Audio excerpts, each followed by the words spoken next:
Huge interest in our first guest. I'm delighted to be welcoming him on. He has written a book. He's published a book. It's only out. Well, it's only been out a few weeks, really. It's called Britain's Secret Wars. How and why the United Kingdom sponsors conflict around the world. It's a terrific book. He studies, the author, the philosophy of blindness and visual impairment at the University of Plymouth, and he started researching politics and geopolitics after the invasion of Iraq in 2003. I've read the book. It really is essential reading. Britain's Secret Wars, How and Why the UK Sponsors Conflict Around the World. Let's welcome to the programme Tim Coles. Tim, you're very welcome. How are you? Hello, I'm really good, Richie. How are you? I'm thrilled you're on. The book is terrific. I'm no sycophant, Tim. It really is. It's wonderfully timely, of course. Oh, thanks very much. I can't recommend it highly enough. People can find it at good retailers, good book retailers, and of course all good online retailers as well. I'll give you a laugh, Tim. A lot of Twitter interest in this. We get hundreds of tweets during the programme. Just before coming on air, at M. Falstein says, Richie, ask Tim if he knows how many countries Western governments have attempted regime changes in since the Second World War. I hear 50. Now, Tim, I'm not putting you on the spot at all. You don't have to know the answer to that. But I'm guessing, Tim, whether we know the figure or not, it's a lot, isn't it? Yeah, that's about right. According to Bill Bloom and his excellent book, Killing Hope, it's about, between 50 and 70 countries after World War II. So, yeah, that's quite a lot in such a short space of time. Between 50 and 70. By the way, wonderful to have people like John Pilger and Noam Chomsky endorsing the book as well. Tim, I'm going to start off by asking you to chat a little bit about some things that the former French Foreign Minister Roland Dumas said on French television last year. And that was that back in 2008, 2009, dark actors in London connected with the intelligence services were speaking to him about doing something in Syria. Now, because Syria is so topical, because it's so important, because there's news breaking out of there every day, I want to talk a little bit about what we can prove that the British intelligence agents, what hand they have played in the destabilisation of Syria. Yeah, there was an attempt back in the 1950s to stage a similar kind of invasion under false pretexts. So it's not a new thing. And as many of your listeners will know, the whole Middle East region and North Africa is essential to control because of the oil. In fact, the Foreign Office in Britain said in 1947 that any country interested in world domination considers the Middle East a vital prize. But there's much more to it than that. What appears to be happening in the Middle East and North Africa is largely a demolition job. You can look at country after country, and Britain and America especially, and France as well, are systematically destroying many of these countries. It's kind of like a World War III in the Middle East. And the ultimate goal is to bring in a European Union-style trading area. And there's even a name for it. It's called the Broader Middle East and North Africa Initiative. And the US wants to first set up bilateral trading agreements and then move into a more regional unification. But first of all, they have to destroy and dismantle various political systems. Some of the governments there, like the Saudis, are willing to an extent to go along with this. Some of them, like Assad, are not. And in fact, the British House of Commons Library had a statement that Assad was thought to be a reformer. In other words, he was going to privatize a lot of Syrian industry. But it turns out that he wasn't really making those kind of so-called reforms. And so a decision was made somewhere along the way to get rid of Assad or keep him in power, but ultimately destroy the whole of Syria. And the quote from Dumas is a good one, because that's a really serious figure, former French foreign minister, saying this on television. We also have British Ministry of Defence documents, Strategic Trends Programme it's called. They publish a few of them every couple of years, they update it. And the one in 2010, which made projections out to the year 2040, says that states will use proxies to distance themselves from various military actions. So that means Britain, America, France will use proxy forces like the Free Syrian Army. And this actually predates the Arab Spring, which took place in 2011. So that's one evidence, plus Dumas, that's another. And in fact, the semi-official Elite UK Forces website, which promotes the SAS, thinks the SAS is wonderful, they had a report saying that British forces, French and American forces, had been training the anti-Assad rebels since November 2011. Well, that predates what we were told in the mainstream media. That's right. That the rebels were getting assistance, quote unquote, from the British and the Americans and the French. So if you read the official documentation, you find plenty of evidence that the government not only will use terrorists, and in fact it even says in the Strategic Trends Programme that many of these proxies will use what they call non-conventional means, meaning terrorism, and even uses the word terrorism. But they say that we must engage in conspiracies in order to deceive the public.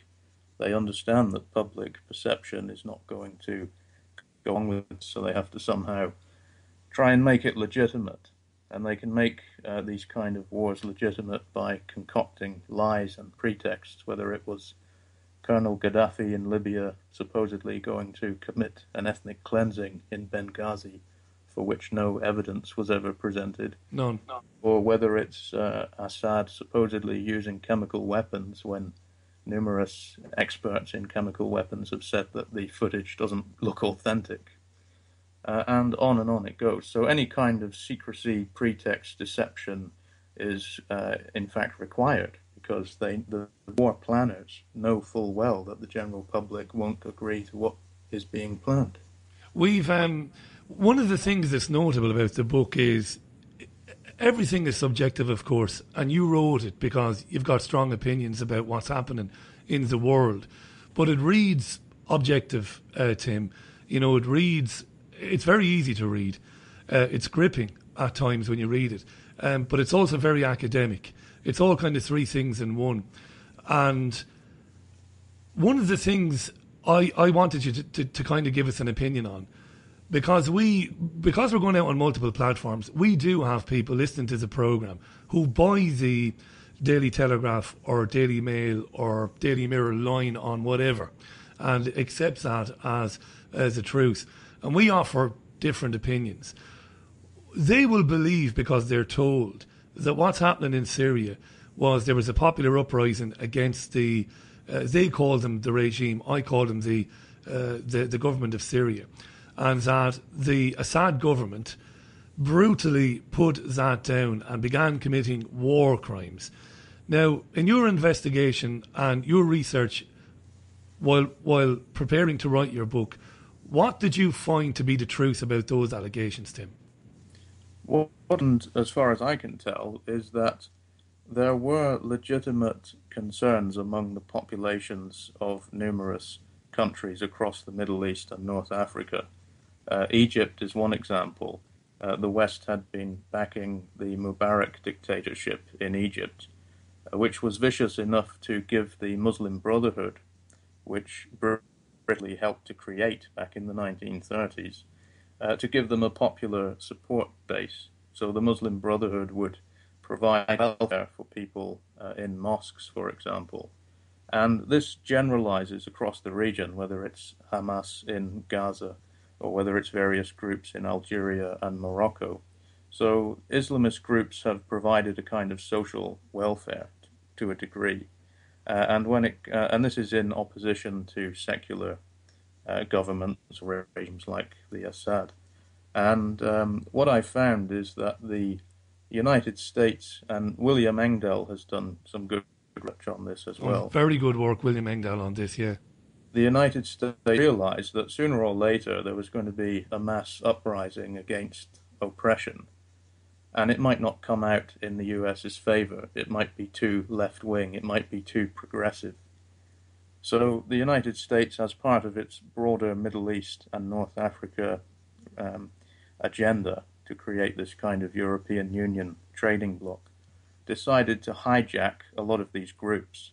And one of them in Egypt, I mention Egypt because one of those groups called Kifaya, which I think means enough, they were actually invited to the US and given training in how to use social media to try and get rid of the Mubarak regime, which the US considered had become too corrupt and was hated by the population. Tim, can I just jump in there, because this is absolutely brilliant. This is vital stuff.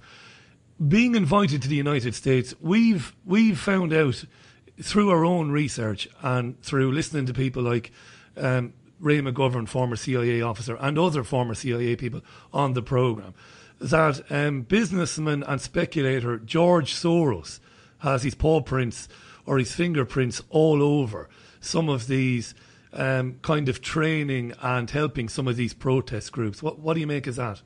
Yeah, in Central Asia as well, from what I can see, particularly targeting China, because China essentially agreed to World Bank and IMF structural adjustments in the 1980s. So the US is very interested in making sure that China follows the program.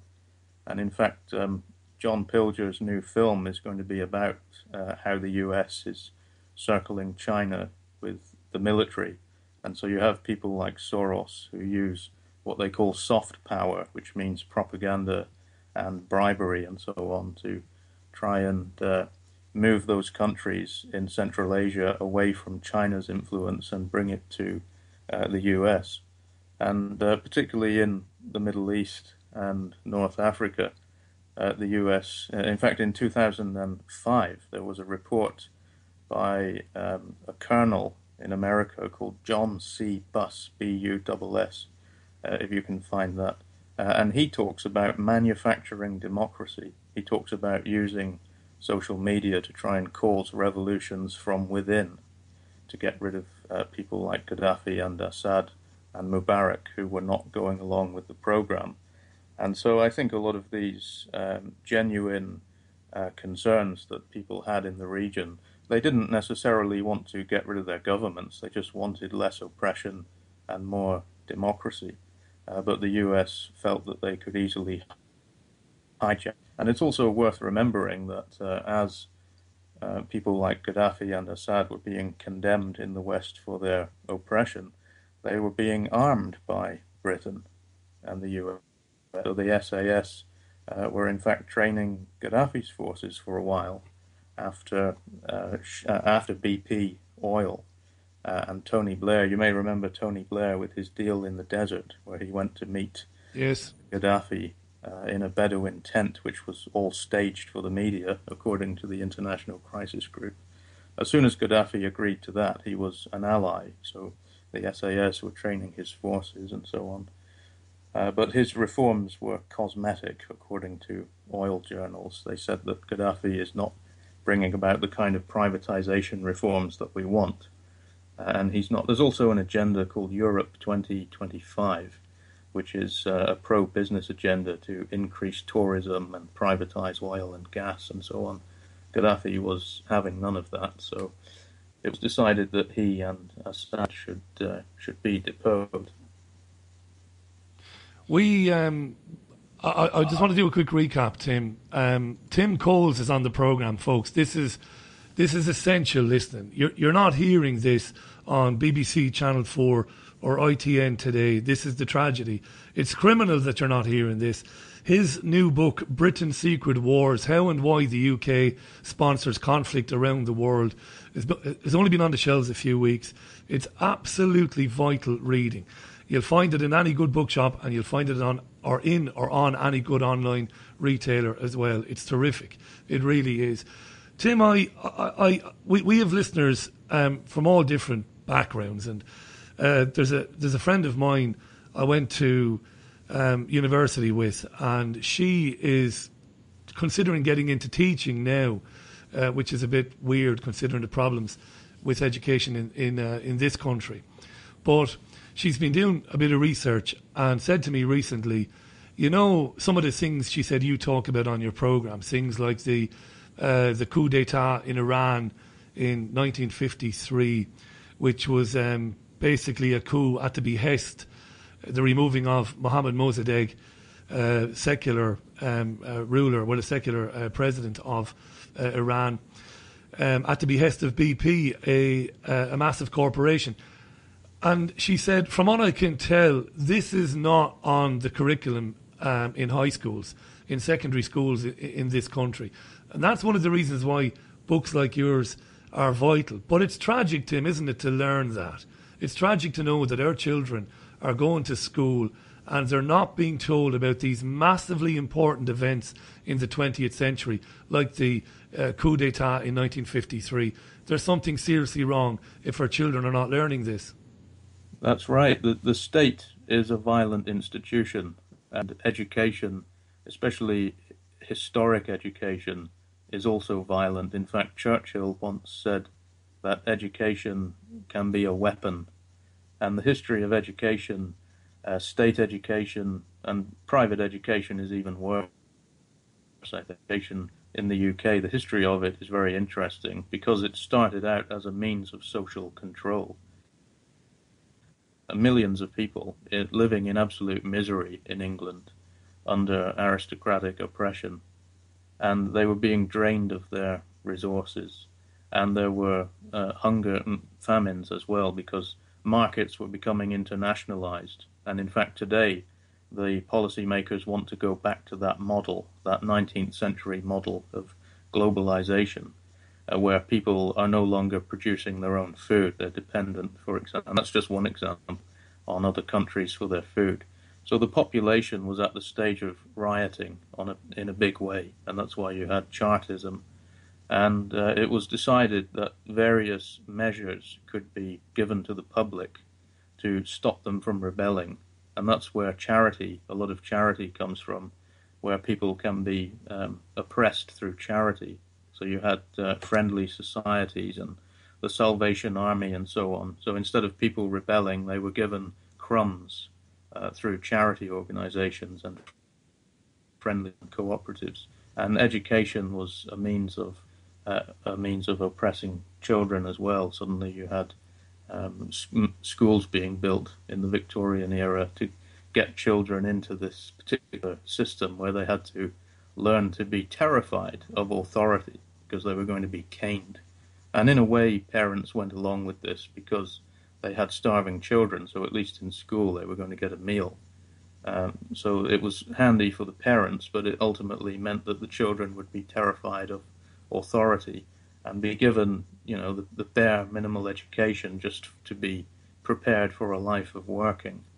So it's a very interesting history of education, so-called, what we could call indoctrination, terror, mind control in England. And also that England exported that to a lot of the colonies. There's an excellent book called Schooling as Violence, which shows that in British colonies, even today, children are often terrified because they're using the old Victorian model. So I think they have to keep this kind of information out of schools. But yes, it is a tragedy. So just going to read a couple of tweets, Tim, because there's a massive amount of tweets coming in. Alex tweets that 5 years ago, Richie, I did a history GCSE at school.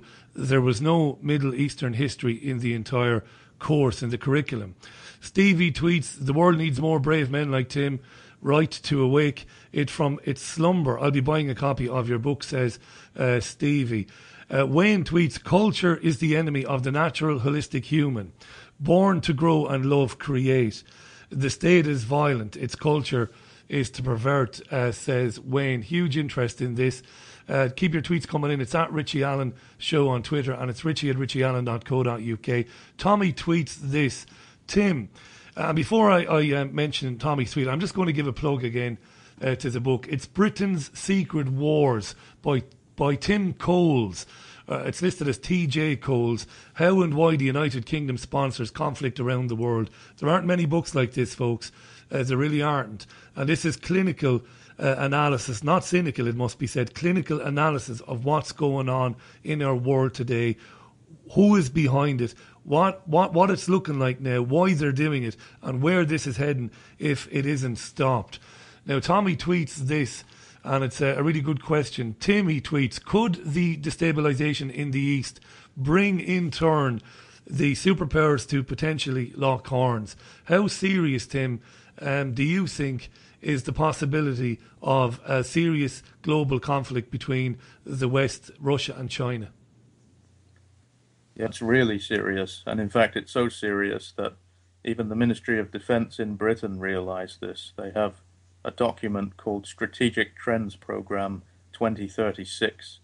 And in that document, it talks about a doomsday scenario. It actually uses the phrase doomsday scenario. And it talks about nanotechnology, genetic engineering, and especially nuclear confrontation. And elsewhere in the document, it says that the fact that states such as Russia, China, Britain, the US have nuclear weapons and are pursuing geostrategic interests, this could lead to brinkmanship and misunderstanding, to quote the document. So the very people planning these wars are well aware that this aggressive policy, which is actually called full spectrum dominance, the United States has a name. You can find that in Vision for 2020 by the US Space Command. The fact that they are going to pursue this program, and yet they are also aware of how dangerous it is for everybody, tells you that these people are certainly psychopathic. And many researchers in the alternative media have been researching around military bases where the military elites are actually constructing large underground bases to shield themselves from potential destruction, because they seem to be well aware that these policies could potentially become terminal, and so they are having they've got measures to protect. And in fact, one of your listeners a few nights ago was tweeting about rods from the gods. That's right. Yeah. What the document that I'm talking about, Strategic Trends Programme 2036, it actually mentions that. It's either rods from the gods or rods from God, depending on who's talking about it. It says that these will be large tungsten or uranium rods, which will be dropped from space platforms onto targets on Earth. And even if they're not used, it's a hell of a threat. But if they are used, then they have plausible deniability, because you just have some object falling from the sky causing mass destruction, possibly earthquakes, as your listener was saying. And this is part of the overall weaponization of space program, which is designed for global intimidation. And in fact, what we can prove is happening is that under Obama, the United States launched the first known space weapon, the 37B, I think it's called. And this is a geosynchronous machine that can hover over any region and either ram into satellites and kill satellites, or else it can perform missions that are secret. Probably they've already had space weapons for a long, long time, but this is one we can definitely prove is now in orbit. So, yeah, it's all getting really serious, and it's going to continue for a long time. You'll know as well, Tim. I'm not going to get into it here because it's not the place to get into it. And this is why guys like you are so important, and I don't want to be kissing your backside, but it's vital to read a book written like that. I mean, this is the sort of book I would expect to have been recommended when I was studying history at third level years ago. You know, it's the sort of book that should be on the reading. As I said, it's clinical, it's academic. You will know, of course, that myself and the chief carrier of this programme, we believe, and I don't believe it because he tells me to believe it, I've come to believe it. I came out of the mainstream. I believe that ultimately they want to get rid of a lot of us. But I'm not going to get into that. It's not the time or the place for it, but that's where I think it's going. Huge interest in this. I've just tweeted the link to where you can find Tim's book. Let me just scroll down there. Darren tweets, it's absolutely insane. The tragedy knowing that there's so many of us and so few of these people. Does Tim have any ideas, Darren says, as to how we can break this cycle of madness. I mean, Tim, this is the $64 million question. They are a handful of lunatics. There's the people behind these things. We are legion. But stopping them, Tim, I mean, that's the kind of thing that keeps you up nights, isn't it? Yeah, that's a very difficult question, and it really requires a life, a dedicated life. Because a lot of people, and we learned this from the invasion of Iraq in 2003, a lot of people, the millions that marched across the country and the million or two in London, unfortunately, most of them gave up after that because the war went ahead anyway. But you cannot give up, and there have been some victories. For example, in 2014, when Israel was destroying Gaza again, as it does a few years, and of course keeps Gaza barely alive in the meantime, there was a company called UAV Engines near Birmingham, and they were producing drone parts for Elbit, which is a company based in Israel.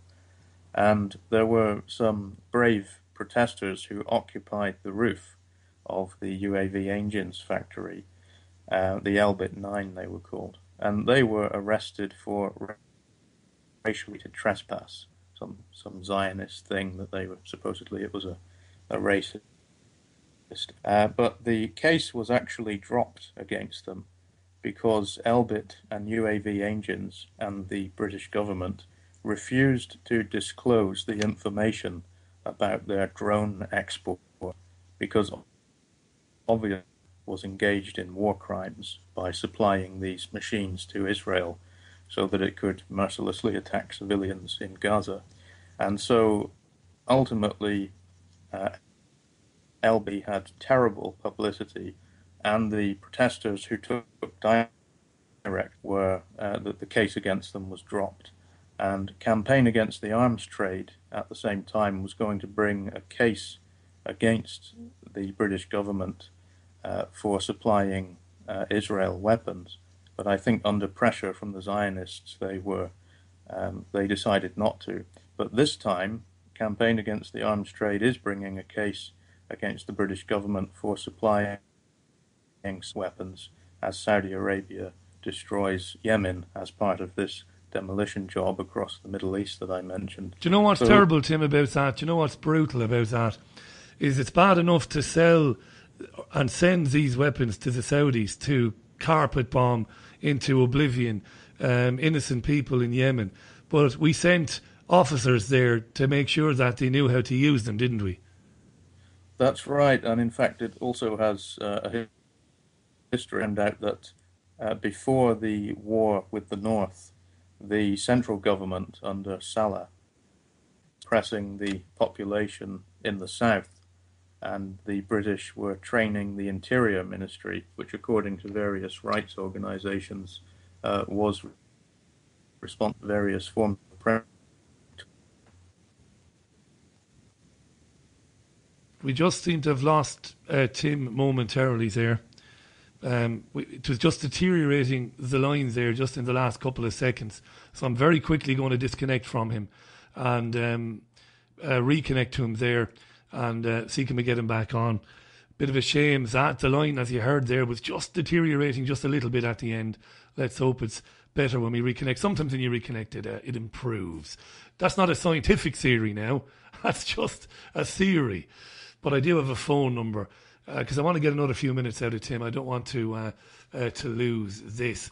If you're just joining the programme, you're with the Richie Allen Show, of course, brought to you in association with davidicke.com, Fab Radio, alternate current radio in the US, and of course the TuneIn app and all of that. Now we're struggling to connect with him, but as luck would have it, we do have a number for him. So I'm going to kind of fluster or kind of bluster me way through talking to you while I dial that number.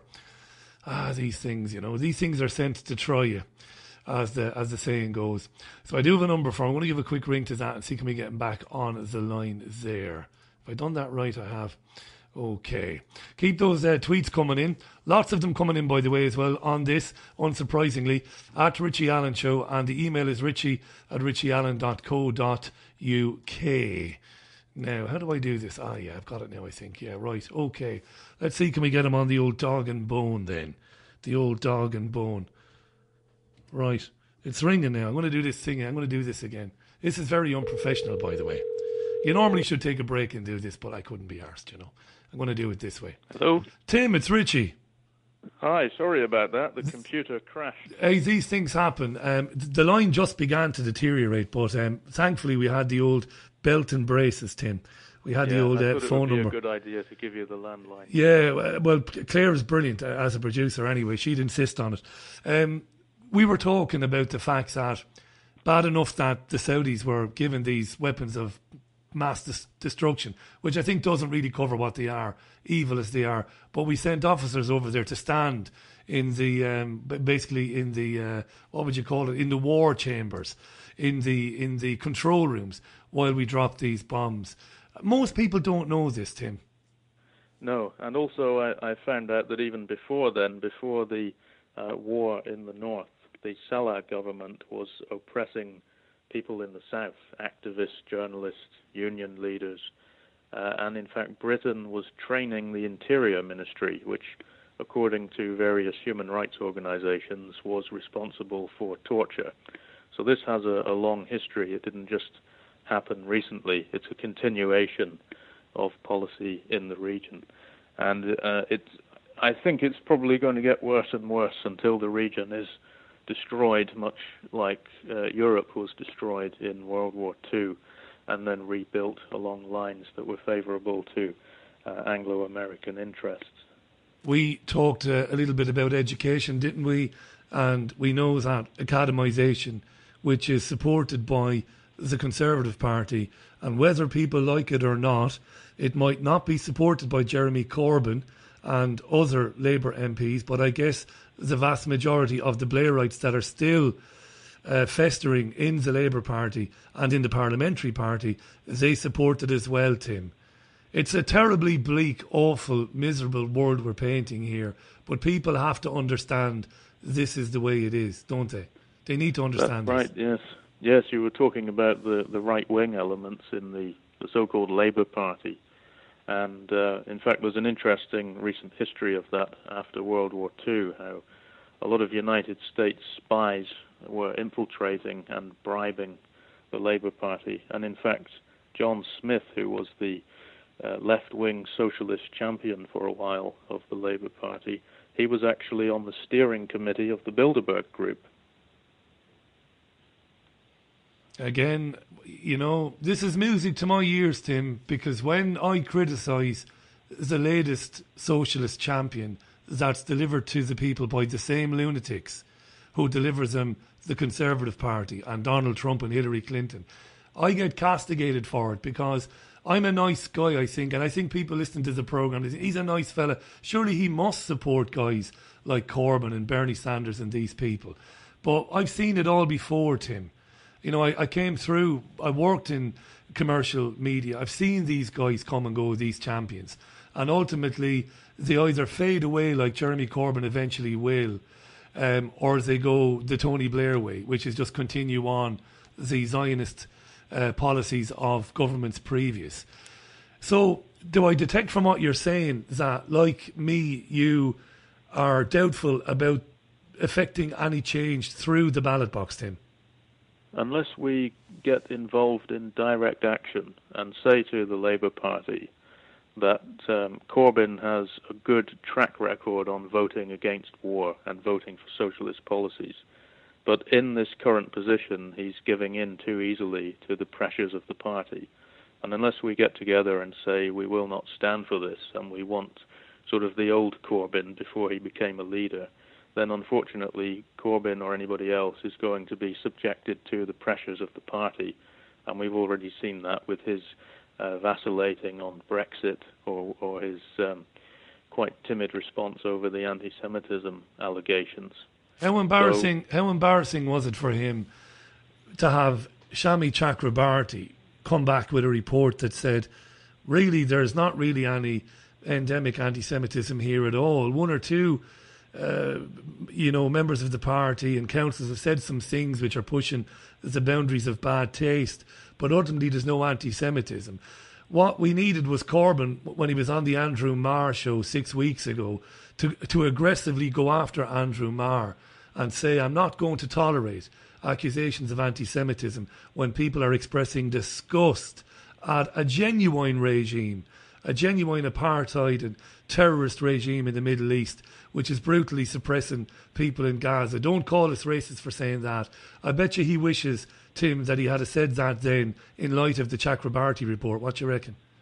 I think so, and I think even more if he knew the feelings of the people that support him, that really he should be putting his foot down more.